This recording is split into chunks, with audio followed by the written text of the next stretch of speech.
नमस्कार, ज्ञान विज्ञान के हमारी श्रृंखला में आपका स्वागत है। मैं हूं आपके साथ इंद्रजीत। आज की इस अंक में हम बात करेंगे आखिर मच्छर क्यों काटते हैं, ये हमारे खून का क्या करते हैं और मच्छर कितने दिनों तक जीवित रहते हैं। सबसे पहले आपको यह बता दें कि केवल मादा फीमेल मच्छर ही काटती है। हमारे ब्लड खून में प्रोटीन व आयरन पाए जाते हैं। इसका उपयोग मच्छरों के अंडों के निर्माण में होता है। मच्छर एक बाइट में लगभग 3 मिलीग्राम खून शरीर से निकाल लेते हैं। अब सवाल यह है, क्या मादा मच्छर केवल खून पीकर ही जीवन यापन करती है? जवाब है नहीं। जिस प्रकार नर मच्छर अर्थात मेल मच्छर पेड़ पौधों के फूलों का रस पीकर अपनी भूख मिटाती है, उसी प्रकार मादा मच्छर भी फूलों का रस पीकर जीवित रहती है। क्या मच्छर के शरीर में खून नहीं होता? सामान्यतः कीटों के शरीर में ब्लड खून जैसा ही कार्य करने वाला हीमोलिम्फ नामक पदार्थ पाया जाता है, जो कि मानव रक्त से बिल्कुल अलग होती है और यह दिखने में पारदर्शी होती है। अब देखते हैं आखिर मच्छर कितने दिनों तक जीवित रह सकते हैं। मच्छरों के जीवन की बात करें तो मच्छर 2 महीने से ज्यादा दिन तक जीवित नहीं रह सकते। इसलिए नहीं रह सकते हैं क्योंकि अगर मैं बात करूं मादा मच्छर की, तो वही मादा मच्छर अर्थात फीमेल मच्छर मेल अर्थात नर मच्छरों के मुकाबले काफी ज्यादा दिनों तक जीवित रह सकते हैं। दरअसल मादा मच्छर 3 दिन में अंडे देती है, हर 3 दिन में अंडे देती है। एक मादा मच्छर 500 से अधिक अंडे देती है और लगभग 2 माह तक जिंदा रह सकती है। वहीं नर मच्छर कुछ हफ्तों तक ही जीवित रह पाते हैं। WHO यानी विश्व स्वास्थ्य संगठन की माने तो मच्छर दुनिया के सबसे घातक जानवरों में से एक है। मनुष्यों में बीमारी को ले जाने और फैलाने की उनकी क्षमता हर साल लाखों लोगों के मौत का कारण बनती है।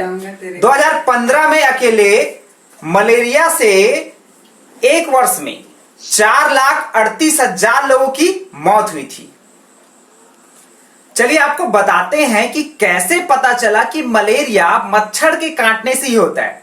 मलेरिया मच्छर के काटने से ही होता है, इसका खोज भारत में हुआ था, लेकिन खोजकर्ता भारतीय नहीं थे।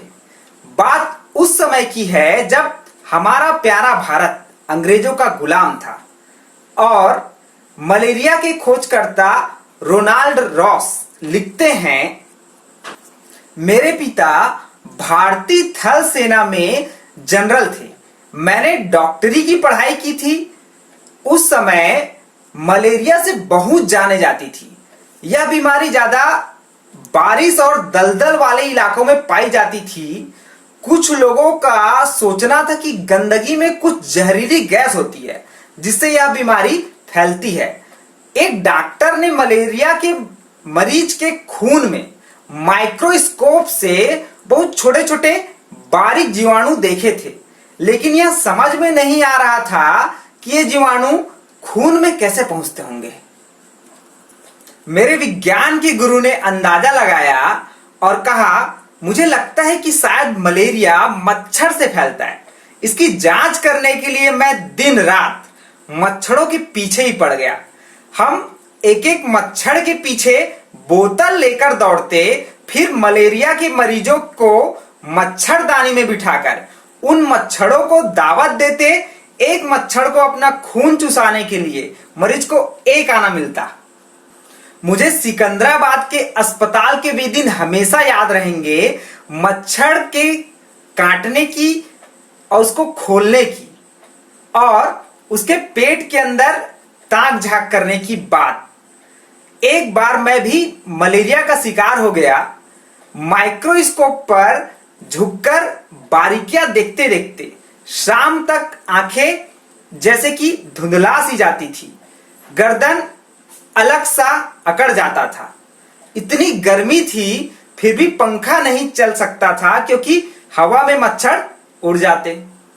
माइक्रोस्कोप में यह सब करने के बावजूद कुछ हाथ नहीं लगा। एक दिन किस्मत मेहरबान ही हो गया। हमने कुछ मच्छर पकड़े जो देखने में थोड़े अलग थे। इनका रंग भूरा था और पंख छींटेदार थे। उनमें से एक मच्छर के पेट में देखते देखते कुछ काला काला दिखा। गौर करने पर पता चला कि वे छोटे छोटे जीवाणु बिल्कुल वैसे ही जैसे हमने मलेरिया के मरीजों के खून में देखे थे। उसी से हमें यह सबूत मिल पाया कि मच्छर से ही मलेरिया फैलता है। रोनाल्ड रोस को दिसंबर 1902 में चिकित्सा के क्षेत्र में सबसे बड़ा पुरस्कार मिला, नोबेल पुरस्कार। 1905 में मरते हुए भी वे कह रहे थे, कुछ ढूंढ लूंगा, नया ढूंढ लूंगा। तो फ्रेंड्स, ज्ञान विज्ञान का हमारा ये अंक कैसा लगा हमें कमेंट्स करके बताइए।